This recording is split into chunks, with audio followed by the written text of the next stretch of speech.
everybody. Thanks for letting us join you today. I've been here for over 13 years, and this is the first time I've been behind this podium, so I'll try to not mess up. Today I want to talk to you a little bit about academic advising. My name is Samantha Miller. I am the undergraduate academic advising team leader for the College of Arts, Science, Technology, and also for the Office of Military and Veteran Affairs.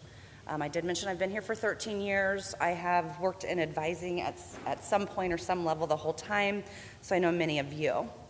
Today I wanted to talk about the student engagement life cycle, and we call that SELC in our office, and really it's just an advising outreach, and we have some strategies behind the purpose of our communication to students.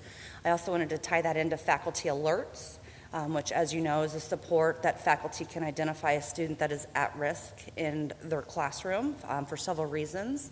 And I really just wanted to talk about the differences between what we are already doing in academic advising as proactive outreach to students, and then also to better define and answer any questions that you may have about faculty alerts, the purpose, and actually when to use that and flag the advisor for additional outreach to your student.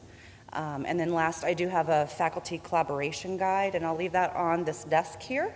And really what that is, it's just a colorful little guide of some contact information from everybody from advising to admissions, and then also some special contacts within the Department of Student Affairs. So I only have one slide here, and I was just thrown into this, but I do have some information for you. For Strong Start topics, academic advisors are alerted based on all sorts of different factors to reach out to students. And so I'm not sure how familiar you are all with what we do, so I just wanted to tell you about the student engagement life cycle, the Strong Start, the populations that we identify of having less than 30 hours, and then also maintain and sustain. So looking at some strong start topics, we reach out to a student for Strong Start appointments. And really with that first 1 hour dedicated appointment, the purpose of is to connect to the student, to learn what their goals are, how they learned about Franklin, how they plan to persist, full-time, part-time, things that they have in their life, families, working, veteran status, disability statuses, and we just really try to meet the student where they are so that we can best advise them. We take some really good notes in case other advisors jump into that student account, maybe somebody's out on vacation, etc. So we reach out and also talk about policies and procedures, and it does include information about classroom attendance and expectations, grades, and sometimes it can be a little overwhelming for students because of the amount of information that we want to share with purpose to help them to be successful. And then also it helps to engage them, and then maybe they'll ask us some questions that they didn't think of as they planned for that appointment.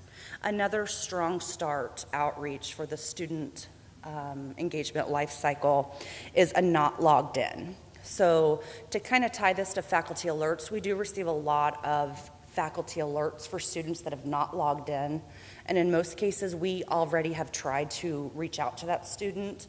We are flagged by a certain time before the class begins. As you all know, they have the 10-day preview to access course communications and assignments, and so if they're not logged in, our CRM system is actually flagging that student for us to give an outreach. This is your advisor, just wanted to make sure that you were feeling comfortable about your first class, or I know we talked about that math class. I just want to make sure that you're taking this time to preview your upcoming assignments. Do you have any questions, concerns? And that usually generates some other conversation, or, oh yeah, or I'm fine, I'm not going to log in until Monday. Another outreach that we proactively exercise in advising is just a success story, if you will, a successful outreach to students for completing their first class.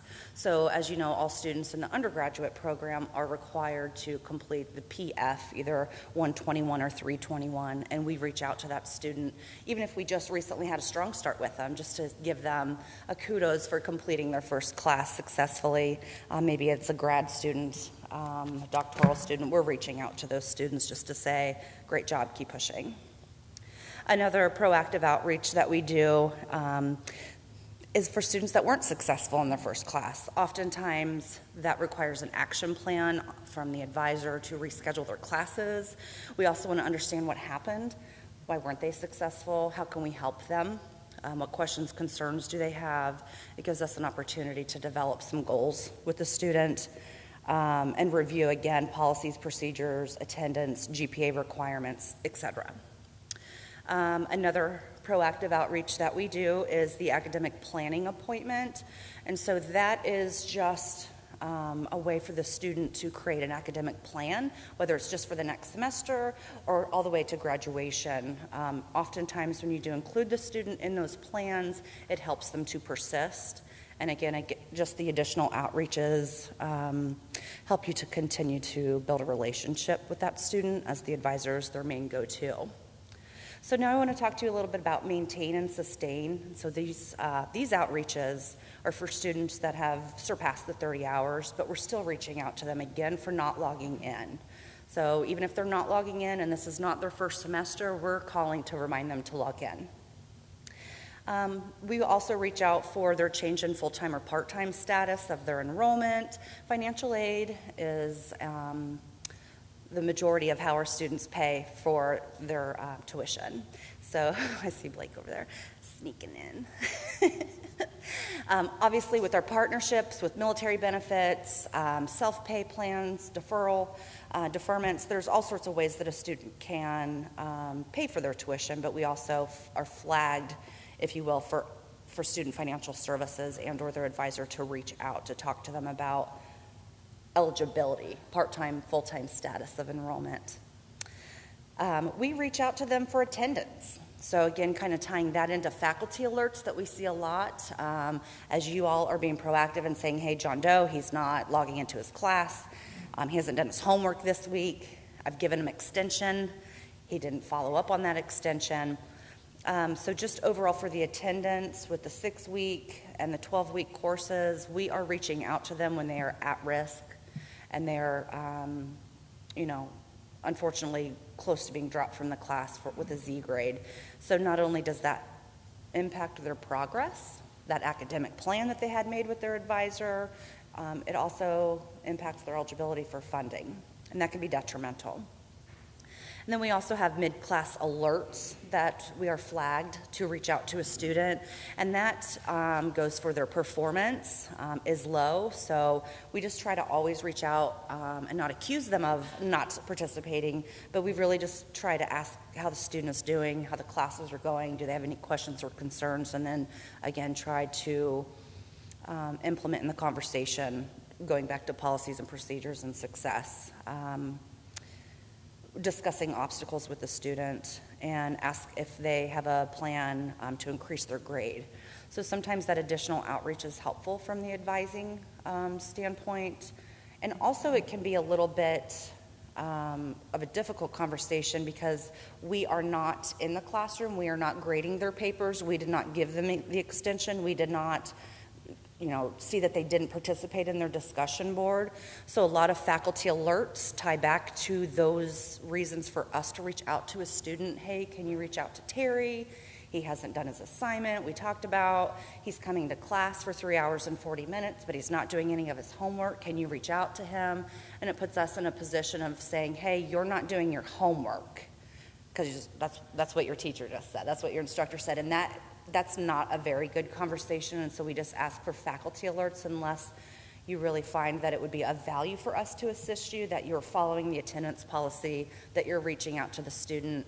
If you have cause for concerns, please do reach out with a faculty alert. But when it comes down to the details of the class and missed assignments, for us to reach out sometimes, it's not a good conversation because they feel that they have to have their guard up and give us reasons why they're not doing their homework.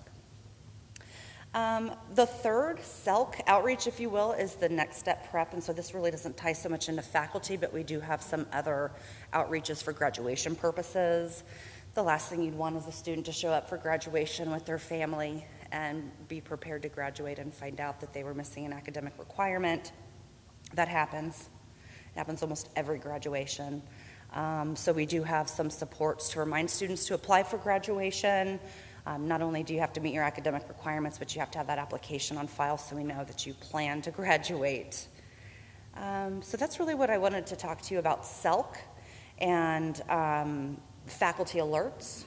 I do want to mention something now that I have your attention, though. Some of you that have been here for a while maybe remember the military instructor notification, and we found that that was really helpful to identify students that were active, reserve, or guard in any of our 5 branches of military, especially for mobilization, such as the hurricanes, fires, riots, where some of our student populations must attend their required active duty service. And so that can be a major disruption for a student that maybe is in their 8th week of a math class, or their 9th week of their English 320 course, or their 4th week of MBA 701.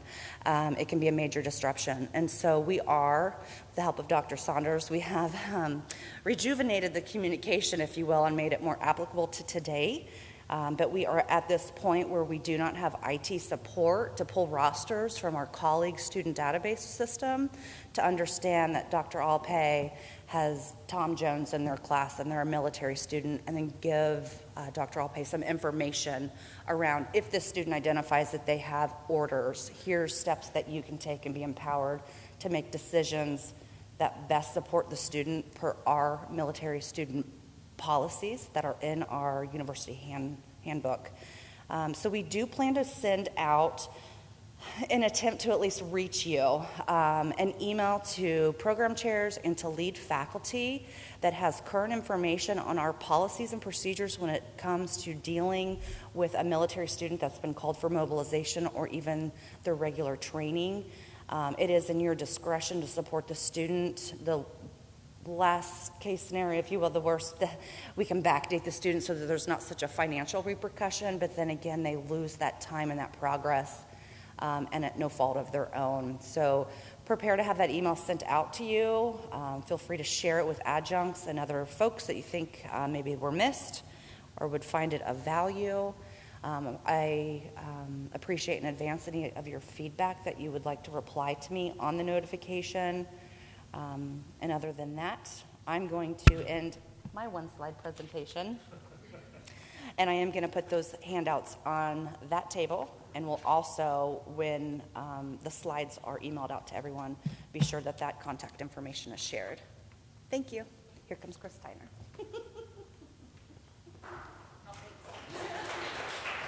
Thank you. Thank you.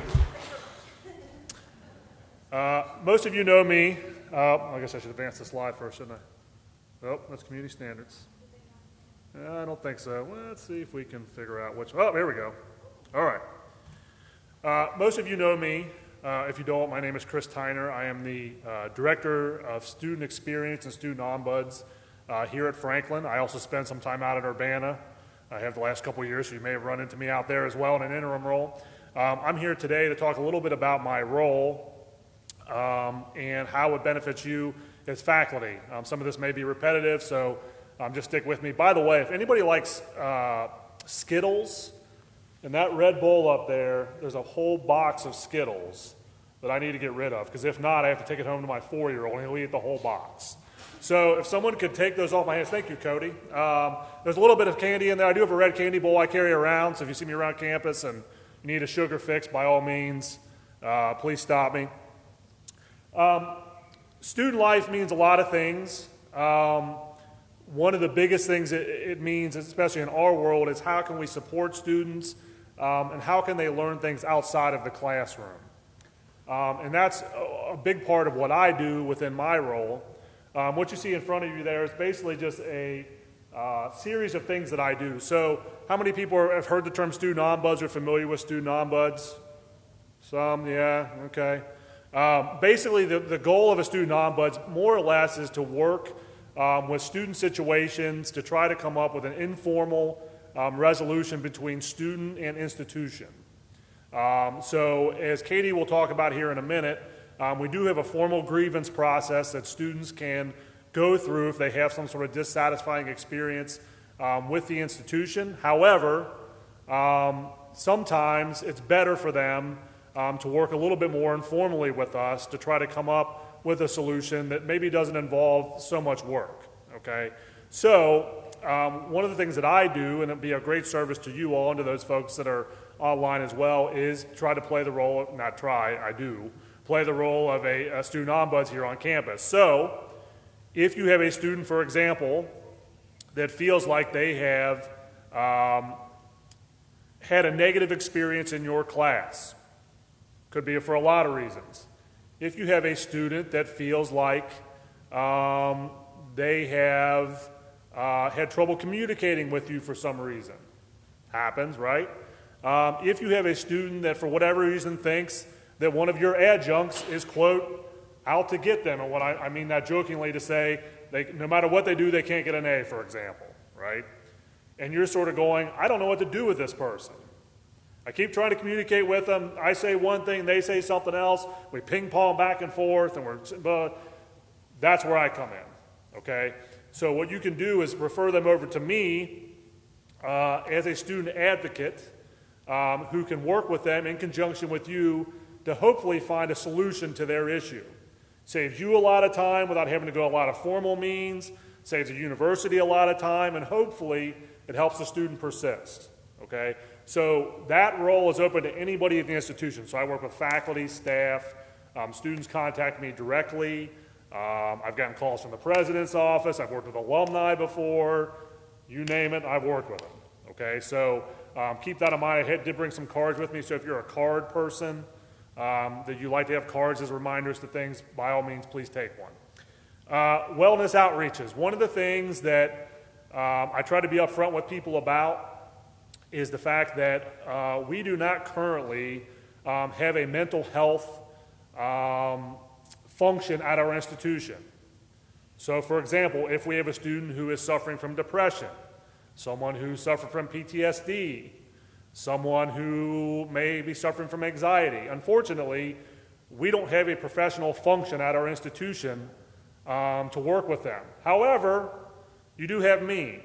And what I say by me is I'm about as close, and I'm very, very careful to draw this line, as Kelly makes faces at me over there. I'm very careful to draw this line in the sand to say I am not an active practitioner. In other words, I do not have, similar to different than Kelly over there, I do not have a license to practice mental health. However, I know a lot about mental health because I've worked around that area for a number of years.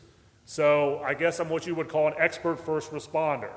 So if you have a student that emails you or emails your adjunct and says, I have been suffering from depression for a number of years, and as a result of that, I don't know if I can continue in this class. Please give me a call about that, okay? Unfortunately, we've had students that have told adjuncts, I injured myself last night intentionally. And the adjunct sort of goes, what do I do with that? We've had students that said to adjuncts, for example, my daughter is in the hospital, or my husband just died in a car crash. And the adjunct kind of looks at the computer screen and goes, yeah, I don't know how to respond to that. Very understandable. These are things that I do as part of my wellness outreaches, where I will reach out to the student, determine what it is that they need. I have a series of referral resources within the area, both local and nationwide, that I can connect students with, okay? So please contact me. The worst thing that we can do in a situation like that is just not respond or ignore it. Because a lot of times, either ends up coming back up again, or it gets worse, okay? So we want to make sure and address those things as they occur. Student engagement, you've probably seen some of my attempts to be humorous or funny about some different student events we have around campus. Welcome Week is a general welcome event that we have for students in the fall and spring terms. We usually have a giveaway, t-shirts, sweatshirts, earbuds, those kind of things. So that's one of our events. First year student experience, some of you have participated in that event. That's an opportunity for us to go into PF 321 and 121 courses, and now online with 121 courses as well, to basically talk a little bit about what it means to be a successful student at Franklin. What are some important resources at Franklin that you need to know about to be successful? So it's a part, as Sam mentioned, the Strong Start process. It's a continuation of that Strong Start process to set students up the right way, okay? And we also have Grad Fest as well. Grad Fest, as you can probably imagine, is an event for our students that are graduating from the institution. They can come get their cap and gown. They can connect with important resources that will benefit them both now and in the future. And it gives us an opportunity to really celebrate students as they graduate from our institution. So be on the lookout for that. As another part of my role, I do supervise the Welcome Center. That is a group of folks that when you walk in the Student Center sit at the front desk. They work with students very much in a generalist kind of nature that come in and have questions about lots of different things. So financial aid, admissions, program questions, academic advising. They work with lots of different folks around the institution to try to connect those students to be successful. So if you have questions about the Welcome Center, things that you would like them to do, or recommendations for things they could do, please let me know. Finally, financial wellness. So as you can probably imagine, we have a number of students at our institution that have a lot of financial struggles. Many of them use financial aid. I believe we're up to about 90% or so use financial aid right now. Part of that financial wellness things that I do is we have certain grants. For example, we have a Make It Possible grant that can help a student who can't pay for that final class, generally the capstone. We can provide them with some funds to help pay for that. We have some processes in place that help students that run into unforeseen situations help pay for a class or a series of classes. So we have a variety of different grants. We have a Student Emergency Fund that you all, as faculty, helped establish. So for students that are somewhere having a gap with their basic needs, food, could be, utilities are getting ready to be shut off, whatever the case may be, we have a fund that we can also use for that. So please, if you run into student situations that seem like, finances are a stress for students, please contact me, okay? And we'll try to work through those, whatever that can be. You can contact me any way you want, phone, we'll get the contact information in a minute. Phone, email, stop by my offices in the Student Center, so on and so forth. Okay. A few resources that I wanted to make sure and mention. The first one is we do have a wellness website. So if you go to www.franklin.edu, and we'll be sending these resources out to everybody so people know where they're at. But basically, we have a series of resources via our website that can assist students with a variety of different concerns. Could be mental health, could be homelessness, could be financial issues, whatever the case may be. There was a committee of us that worked really hard on that, chaired by Blake Renner, to help put that together. So we will send out exactly where that is. Again, it's available through the website, so it's very easy for students to access and has both local and national website resources. Classroom Disruption Guide. One of the things I do deal with in my role is occasionally we have students that are disruptive in the classroom, either face-to-face or online. Now, that can mean a lot of different things, and sometimes as faculty, you may be sitting there and going, well, I don't know, is this a disruption? Are they just being very, very purposeful about how they're trying to talk to me, or are they trying to just, extend a point about something, or whatever the case? What's that line to where the regular ongoing occurrences of the classroom are being disrupted? We have a guide that's out there that we'll share with you as well that provides some strategies for identifying classroom disruption, how to address it, some resources that are out there, and who to contact, okay? The last thing we want, and we've dealt with a few of these situations, is a student or students that are part of it, for example, a 12-week class, that week to week to week are disrupting the regular ongoing conduction of the class, okay? And so sometimes faculty run into situations where they go, yeah, I don't know, I've tried to talk to this person, and I've tried to kind of be patient with them, I've tried to listen to whatever their concerns were, whatever the case may be, but it just keeps happening every week. And other students in the class are getting frustrated, I'm getting interrupted a lot, other students don't feel like they can get a word in, so on and so forth. It happens. And so we definitely want to work through those situations as well. I mentioned student support funds before, so those go back to some of the things that I mentioned previously. Here's my contact information. Again, email, phone, where my office is. If you want to contact me at IM, you'll see a picture of a basketball team. It's the actual old Franklin basketball team used to play in this gymnasium, believe it or not. Does anybody know what the name of the basketball team was? Alex? The Raiders. You got it.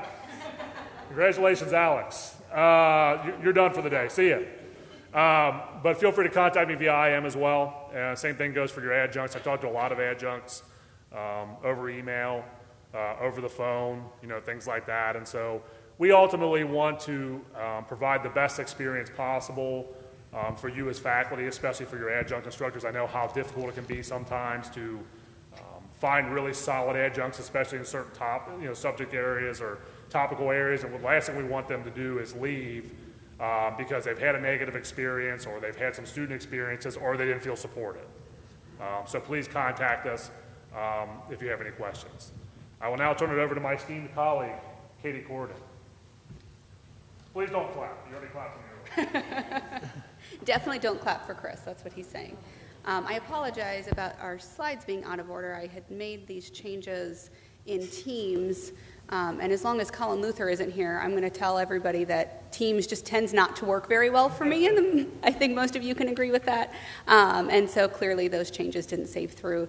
My name is Katie Corridon. I currently serve as the Director of Community Standards. A lot of you may know me or remember me as Katie O'Ryan, academic advisor. I switched positions and names right around the same time, so I confused a lot of people.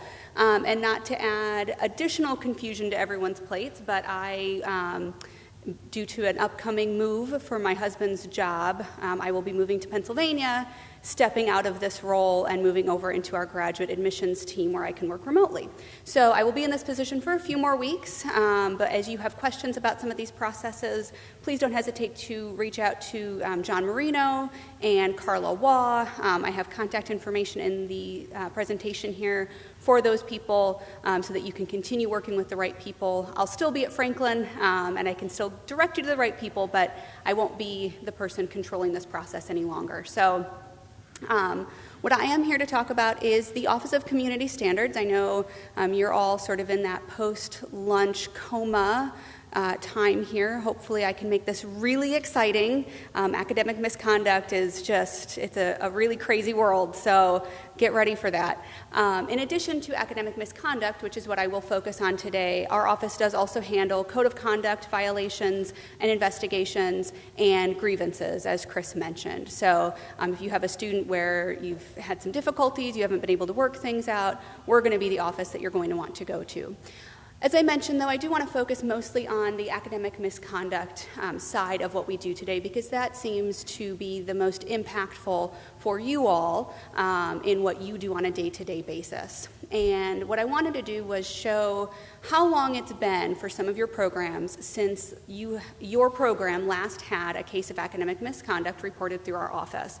This data was pulled in April, and what you'll see is the academic year 2018 to 19, as of April 3rd, we had reports from all of these subject areas. And the farther back you go, so you'll see some subject areas haven't had a report with us since the 2015-2016 academic year, and several have no reports on record. And what I mean by no reports on record is since our office took over this process in January of 2016, we have not had a single report from any of these course prefixes. I did not include any of our brand new programs in this data, so hopefully all of these still existed prior to 2015-2016, but anything that was brand new I did leave off of this list. Essentially, the reason I'm showing this to you because there's a very good chance that your instructors have not reported a case of academic misconduct in over a year. I believe my count on this was 32 subject areas have not reported in over a year. And that could be because you haven't had any cases of academic misconduct in over a year, and if that's you must have the greatest students. That would be really wonderful if that was the case for all of these areas. What we think may be more likely is that instructors maybe don't know the process, they don't understand the process, or they're handling it on their own, which is not giving the student due process through what is outlined in our academic bulletin. And so for the fairness of the student, we are required, and your instructors are required, to follow the process as outlined in that bulletin. And so I wanted to just go through that a little bit more and make sure that everybody is sort of on the same page about what that process looks like. I did include a handout that Samantha just passed out to all of the tables. If anybody needs an extra one, these front tables probably have extra. I put 10 in each pile, so feel free to come up and grab as many of those as you want. We'll also be emailing that out. This is the process as it has existed since January 1st of 2016. I had one adjunct recently when I went through this process with her. She said, I was still going by the Wayne Miller days of this process, and Wayne Miller has not been in charge of this process. I think I saw letters from Wayne in like 2003, so it's been a long time since Wayne Miller was running this show, and that's not the way we do it anymore. So what you need to do is first identify that there may have been a violation and report that violation to us. If you jump straight to giving the student a 0 grade on that assignment, you have actually robbed that student of due process, because providing a 0 grade on an assignment because of academic misconduct is a sanction, and you cannot sanction a student until they've had a good faith discussion, and they can have a good faith discussion until we've asked them to schedule that with you. Even if you've had a chance to talk to the student, you have to go through these steps. So there's an alleged violation, you report, we notify the student. The student reaches out to you or your instructor to schedule their good faith discussion. That discussion occurs, preferably that discussion is a live conversation. And what I mean by that is in person, on the phone, through Zoom, a way that you can actually talk to that person. Over email, it gives the student a lot of opportunity to sit and think about what they might want to say to you, versus in a live discussion where you have a chance to ask them and get an immediate response. They have to think on their feet, and they're going to you're going to get more honest answers that way. So we do prefer it to be that way. After you have that report, you submit your good faith discussion outcome with us and your choice of sanction. So the instructor actually does get to choose the sanction through this process. We're just the messenger. We notify the student, and then at that point, if the sanction includes a failing grade on an assignment, then you and your instructors can put that grade in the grade book. If it's close to the end of the class, we suggest using the incomplete until you can get through this process. Again, you can't fail the student until they've gone through all of these steps. And then the student has 15 days from the date of that decision to appeal. And so if they are not happy with that decision, that goes to your college dean. And so that's why you might get emails back and forth from John asking for additional information, because if it does get appealed, we need to have a full file ready to go to the dean the day we get that appeal request. And so he might collect extra information from you on the front end if he doesn't have what he needs right away.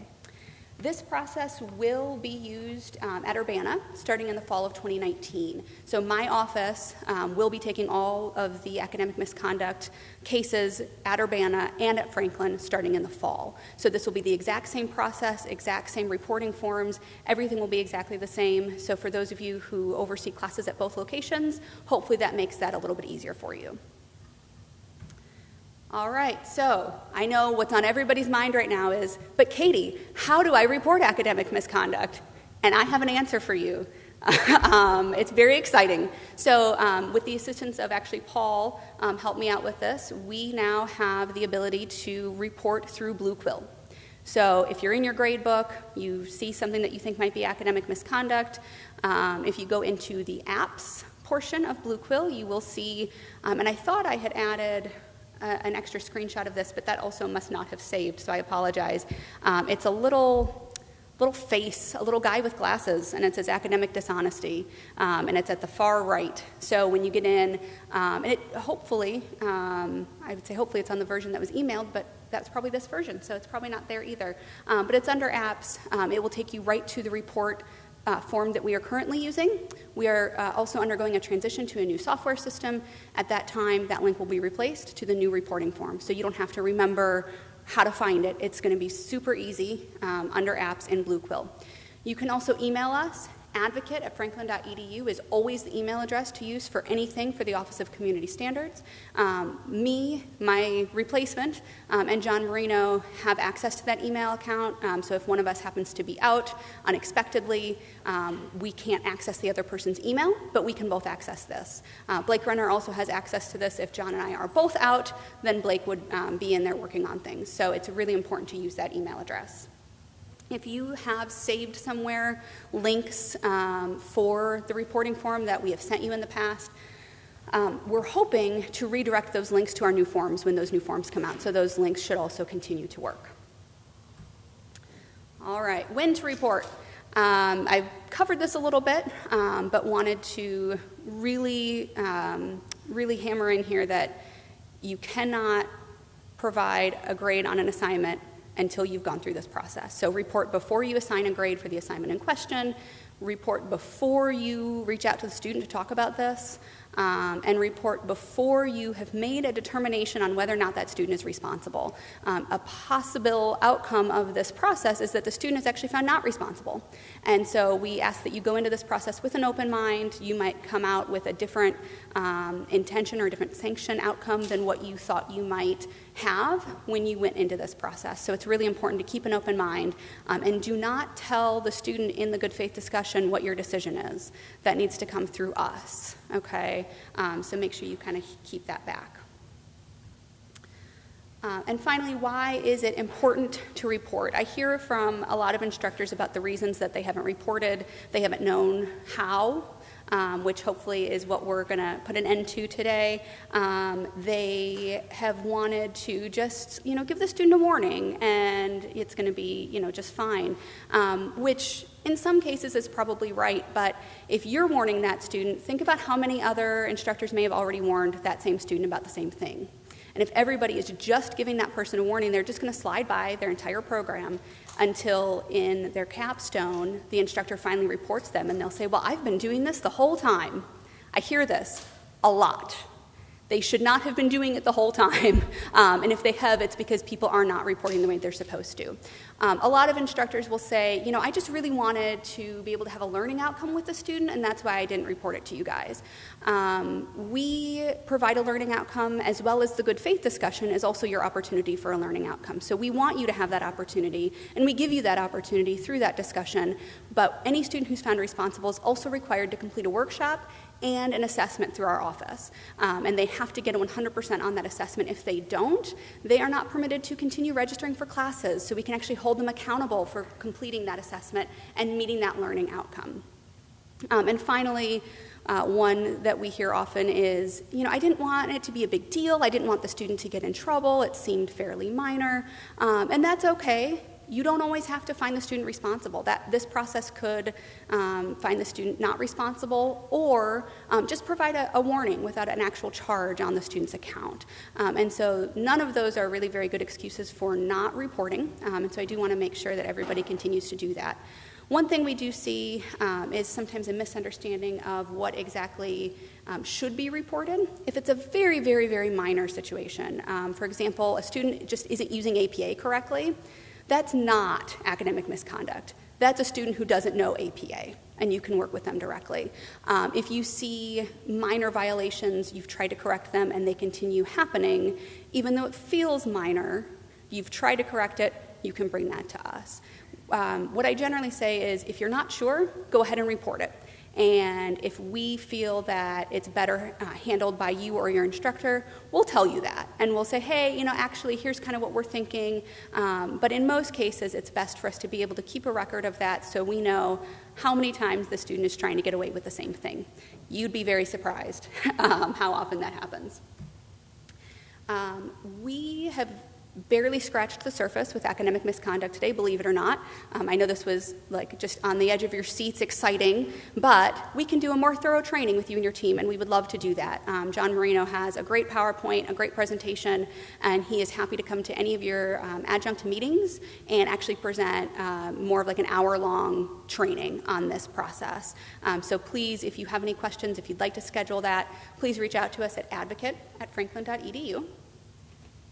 And then I am also going to cover our Office of Disability Services today. That is also currently in my purview. Carla Waugh, who many of you probably know well, could not be here today, and so I'm going to take over this piece as well. And the big things we wanted to talk about here were when to refer a student to disability services. There are cases where it's not appropriate for you to have that discussion with the student. If the student says, hey, I think I might need an accommodation, you cannot say, oh, what's your disability? That's illegal, so I'm sure all of you know that, but please do not get into any muddy waters with a situation like that.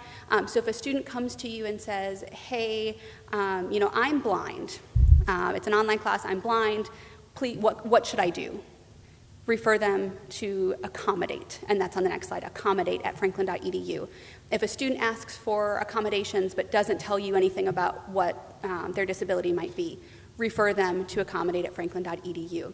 They might say, my last instructor would give me these extensions for my disability, and therefore you should also.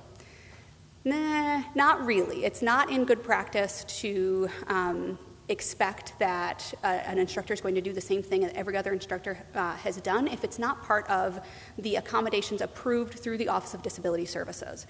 Anytime a student in your classes or your instructor's classes has registered with our office, you will get an email right before that class starts letting you know what that student's accommodations are. And if the student asks for additional accommodations from you, that's at your discretion. It's completely up to you if you want to provide anything above that, but the only thing you are required to provide is what you get in the email from us.